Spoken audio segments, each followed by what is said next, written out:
안녕하세요. 마데테스의 자폐에 관한 이야기입니다. 또 오랜만에 인사드립니다. 자주 찍고 싶은데 최근에는 좀 일이 많았습니다. 제가 하고 있는 그 사진 찍기를 제가 그 셀프 케어로 하고 있는데요. 그거를 이번 달에 두 번의 전시회가 있어서 이번에는 전시회 준비하느라고 또 이렇게 자주 올리질 못했습니다, 영상을. 그리고 제가 지난 여름에 썼던 책을 또 영어 버전을 한국어 버전으로 또 번역하는 작업을 또 하고 있고요. 그래서 좀 바빴는데, 오늘은 제가 지난번에 뉴욕타임즈 팟캐스트 듣다가 좀 흥미로운 기사가 있어서, 흥미로운 내용이 있어서 그것을 좀 여러분들과 나눠보려고 합니다. 뉴욕타임즈 팟캐스트 더 데일리에서 했던 그 얘기가 뭐냐면, 자폐 진단 문제, The Autism Diagnosis Problem이라는 거예요. 그러니까 자폐 진단에 있어서 무엇이 문제인가, 어떤 어려움들이 있는가에 대해서 얘기했어요. 그런데 제 영상을 보시면 제가 이제 어떤 자폐 커뮤니티에 대해서, 그리고 자폐 부모님들 가져야 될 자세들에 대해서 여러 번 언급했던 문제, 그 다음에 그리고 생각하고 느꼈던 걸 나눴던 적이 있는데요. 이 팟캐스트에서 제가 했던 얘기들 중 몇 개를 같이 이야기하더라고요. 그래서 내가 생각한 게, 물론 저는 전문가가 아니고 아이를 한 16년 키운 아빠이긴 하지만 몸사 이런 게 있었구나 였습니다. 일단 자폐 진단을 하려면 요즘 되게 어려워요. 다 아시겠지만 일단 진단 받으려고 줄 서 있는 아이들이 많습니다. 미국도 요즘은 조금 오래 걸려요. 그리고 소아과 선생들보다 스페셜리스트, 전문의를 만나야 되기 때문에 미국도 전문의를 만나서 하는 기간이 좀 오래 이렇게 길어진 것 같더라고요. 그 자폐 커뮤니티에 가서 얘기를 나눠보면, 물론 이제 지역마다 특징이 있는데 어떤 지역은 그 스페셜리스트가 많지가 않아서 오래 기다리고, 어떤 지역은 의사 수에 비해서 환자 수가 적어서 빨리도 하는데, 그 이유가 뭐냐면, 일단 의사가 많지 않다라는 것도 한 축이기도 한데요. DSM-5라고 2013년에 리바이즈된 그 장애 진단과 통계라는 그 책에서 2013년 DSM-4에서는 카테고리를 나눴어요. 아스퍼거스라든가 이렇게 이제 쭉 나눠놨는데, 이거를 한 번에 묶어서 자폐 스펙트럼이다 해서 A to Z 혹은 0 to 만, thousands 이렇게 나눠놓고 나니까 부모님들이 조금만 우리 애가 조금 달라 보여 하면 진단 받으러 가는 거예요. 이제 모든 사람들이 다 진단 받으러 가는 거죠. 그러니까 일단 수요와 공급의 법칙에 의해서 진단을 받고자 하는 수요층은 많아졌고, 진단을 해야 되는 이 공급층은 작아진 거예요. 그래서 진단 받는 시간이 늦어지게 된 거죠. 그리고 전에는 아스퍼거스는 조금 다른 분류였어요. 이런 자폐가 아니라 고기능 자폐, 고기능 쪽은 조금 다른 거였는데, 이거는 스펙트럼이라는 엄브렐러 안으로 갖고 들어오면서 이제 많아진 거죠. 그리고 또 여기서 발생하는 문제가 뭐냐면, 테라피스트예요. 치료실, 그러니까 한국말로 작업치료, 언어치료, 행동중재치료 이런 거, 그 다음에 플레이 타임, 놀이치료 이런 것들이 이제 이 안에, 그전에는 아스퍼거스에 속해 있던 친구들은 이런 치료를 그닥 하지 않았거든요. 이 친구들은 보통 치료를 안 받거나 혹은 사회적 관계 치료에만 포커스를 많이 했어요. 왜냐하면 모든 걸 다 할 수 있는 친구들이니까. 근데 이게 스펙트럼으로 들어오면서 자폐 진단을 받으면서 의사들이 나이 어릴 때 작업치료, 언어치료 이런 걸 ABA까지 다 포함을 시키다 보니까, 예전에는 이쪽에 중증에 속한 아이들만 자폐라 그래서 이 아이들에게 포커스되어 있던 치료 시설들이 이제 throughout the umbrella로 다 확장이 되어지고 다 해야 되니까 그 자리가 모자른 거죠, 이제. 그래서 이거에 대한 또 어려움을 제가 언젠가 제 영상에서 한번 말씀을 드렸었던 적이 있어요. 그리고 이제 이 자폐 커뮤니티가 워낙 커진 거죠. 그 고기능부터 저기 심한 중증, 저희 아이 같은 요즘 얘기하는 profound autism까지 가려면 너무나 많은 스펙트럼이 생긴 거예요. 그 양이, 그리고 숫자가 늘어난 거죠. 그래서 그러다 보니까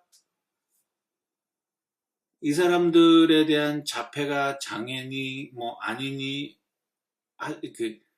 그런 분도 계세요. 자폐는 장애가 아니다라는 분도 계세요.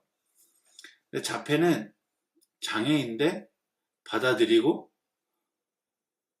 가야 되는 문제인데 이걸 어떻게 받을까? 우리 안엔 자폐인이라고 확정하고 이거를 정체성으로 받아들이면 괜찮아요.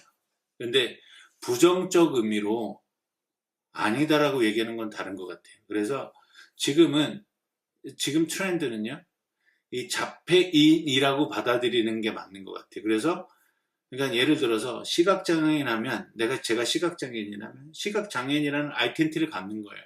나는 눈이 안 보이는 앞을 그러니까 비주얼하게 시력이 없어서 사물을 시각적으로 구분 못하는 사람이라는 아이덴티티를 가지고 그거에 맞는 생활을 하게끔 우리가 도와주잖아요. 자폐도 마찬가지라고 얘기해. 이제 자폐인이라고 확증을 해놓고 이 사람의 정체성, 이 사람은 자폐인입니다. 이게 고기능이든 저기능이든 뭐 중증이든 뭐 경증이든 상관없이 이건 자폐인이다라고 얘기해놓고 받아들이고 이거에 맞는 생활을 할 수 있게끔 도와주는 거죠. 그러니까 예를 들어서 일론 머스크나 빌 게이츠나 이런 사람들을 이제 일론 머스크는 자기가 얘기해요. 그러니까 우리가 이제 뉴스 인터뷰나 이런 데서 많이 보면 일론 머스크는 자기는 그런 게 자폐 성향이 있고 자폐인이다라고 얘기하기 때문에 그걸 받아들이고 그렇기 때문에 나는 조금 다르다. 그러니까 우리가 보면 비장애인들이 볼 때는 조금 독특한 세계관을 가지고 있죠. 일하는 모습이라든가 그 OBC라고 그러죠. Obsessed 그 OBC 그게 뭐죠? 갑자기 생각이 안 나는데. 어쨌든 그 뭐 하나 이렇게 집중해서 강박장애 같은 게 있는 거죠.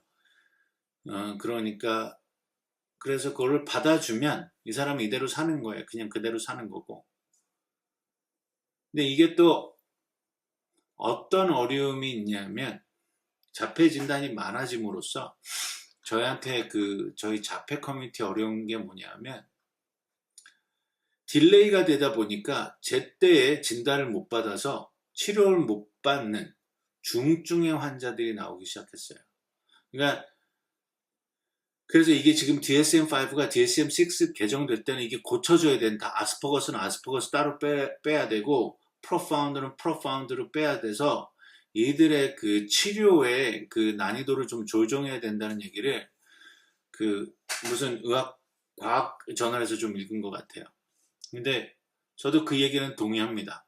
왜냐하면 아주 조금의 치료가 필요 없다는 게 아니라 아주 조금의 치료가 필요한 이 친구들만을 케어할 수 있는 치료시설이 분명히 있을 거고요.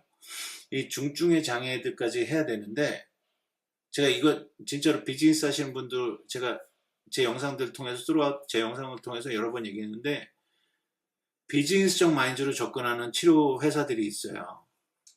특정 업체를 얘기하진 않겠지만 저희 아이가 고스로 했던 그 회사들이 중증 아이들을 안 받으려고 하는 회사들이 있어요. 왜냐하면 중증 아이들은 행동에 문제가 있을 수 있고요. 그리고 이해하거나 커뮤니케이션에 어려움이 있어요. 그래서 이 친구들을 좀 배제하고 고기능 쪽에 마일드한 모드레이트 쪽에 좀 말이 이해가 되고 행동을 따라할 수 있는 이 친구들에게 포커스하는 회사들이 있어요. 그러니까 그런 회사들이 이쪽의 모든 치료 시간들을 다 이쪽에 집중하는 바람에 우리 이 중증에 속해 있는 아이들이 갈 데가 없어졌다라는 것도 지금 이 팟캐스트의 주요 내용 중에 하나입니다. 저도 전적으로 동의해요. 왜 제 경험상 그렇기 때문에 그렇다는 얘기죠. 그러다 보니까 치료사들이 없다 보니까 전문적으로 훈련받지 않고 칼리지나 이렇게 나온 사람도 있어요. 아르비트라고 그러거든요. 행동치료 하시는 분들 중에 저도 우리 아이를 키우면서 저도 고민했던 부분인데 40시간 온라인 그 과정만 이수하면 RBT가 될 수 있습니다. 그래서 행동 치료하는 거를 그 아이와 자폐 아이와 함께 참여를 할 수 있는 프로그램이 있어요. 그래서 RBT를 그 수료를 따고 회사에 소속이 돼서 슈퍼바이저를 받으면 이제 스킬드 RBT가 되는 거죠. 이제 그 과정들이 있더라고요. 온라인에서 40시간만 수료하면 됩니다. 그래서 회사를 찾아서 가면 돼요. 그러니까 너무 수요가 없다 보니까 그런 것도 오픈이 되어 있고 치료사들이 들어오면 퀄리티 있는 치료사가 될 거냐 그냥 시간만 때우는 치료사니까 이거는 부모님들의 불만도 생기는 거고요. 이게 자폐 진단이 많아질수록 이런 타이가 작은 곳에서 여러 명이 나눠 먹어야 되는 상황이 생기니까 그 진짜 초중증에 정말 치료를 받아야 되고 모든 시간, 많은 시간을 치료에 집중해야 되는 아이들이 그 시간들을 못 갖고 있고 웨이팅 리스트가 길어요. 저희 아이도 이번 주에 작업치료에서 디스차지 퇴원했습니다. 이유는 너무 obvious했어요. 간단하고 언젠가 영상에 얘기했던 것 같은데 아이가 너무 크고요. 그 회사는 티네이저, 우리 애처럼 큰 애는 안 받겠다라는 얘기예요. 그래서 디스차지 하겠다. 제가 2년 전에 싸웠는데 이제 저도 억셉트 하는 배 저희 애가 너무 커요. 거기 있는 치료사들보다도 여자들 같은 경우는 여자 치료사들보다 우리가 더 커요. 그래서 어려움이 있었던 것 같아요. 그래서 이번에는 받아들였고 그동안 했던 그 치료를 통해서 아이가 발전되거나 그런 거는 아주 조금 있었지만 이제 더 이상 기대할 수 없는 이제 그렇기 때문에 이제 작업 치료보다는 ABA를 통해서 집에서 하는 행동 그 모든 액티비티를 ABA를 통해서 하는 걸로 바꾸려고 합니다. 그러니까 진단이 많아질수록 그리고 아이들이 많아질수록 진단 과정 받는 과정이 늦어져서 아이들이 치료 시기를 놓칠 수도 있고 얼리 인터벤션을 못하는 거죠.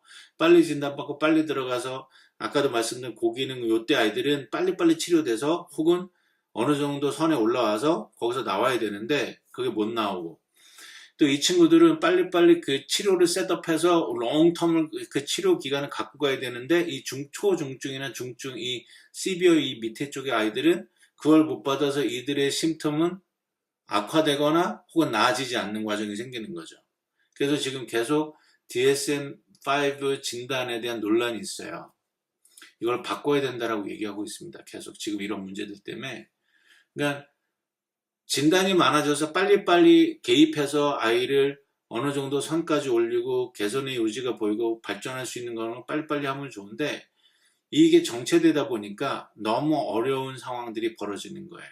모두에게 똑같이 이퀄리 어떤 치료나 진단이나 이런 그 평등성을 가지고 가지 못한다는 것입니다. 그러니까 저 조금 뭐 진단이 많아져서 좋은데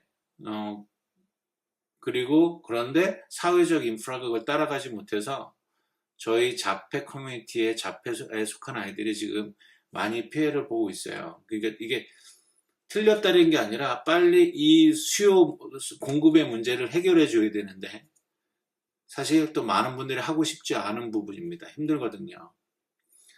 자폐 아이들 혹은 또 다른 장애 아이들 그거를 한다는 게 너무 어렵고